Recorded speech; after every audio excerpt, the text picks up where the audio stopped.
ৰাইজক মই যতীন বৰাই আগৰ পৰিয়ালক আন্তৰিক শুভেচ্ছা জনাইছোঁ।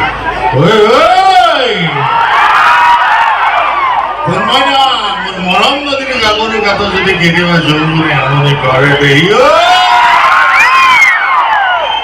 তোমাৰ সদায় হিয়া দিয়া নিয়া খেলি তোমাক মোৰ শ্ৰীমতী মহিমাময় কৰিবে। কাৰণ কি জানেনে?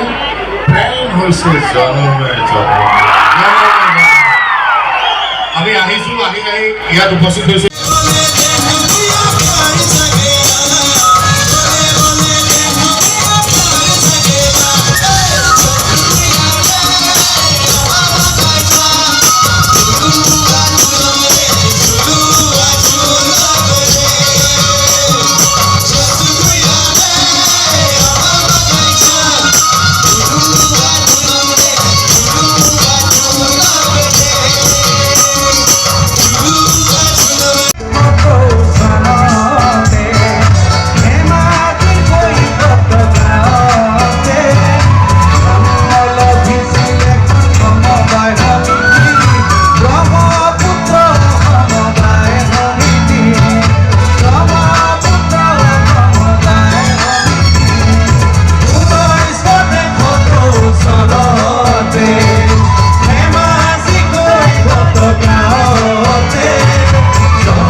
এইবাৰ মই গায়কখন মা কসম এইবাৰ গায়কখনে হম ৰহে গৈ ডাঙৰ গায়কখন।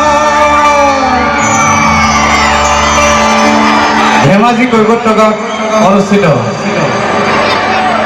ব্ৰহ্মপুত্ৰ সমবায় সমিতি লিমিটেডৰ আজি সোণালী সাংস্কৃতিক সন্ধিয়াত উপস্থিত হ'ব সংস্কৃতিপ্ৰেমী ৰাইজ। মই বিপিন চাওডাঙে আপোনালোকে সকলোকে শ্ৰদ্ধা জনাইছোঁ।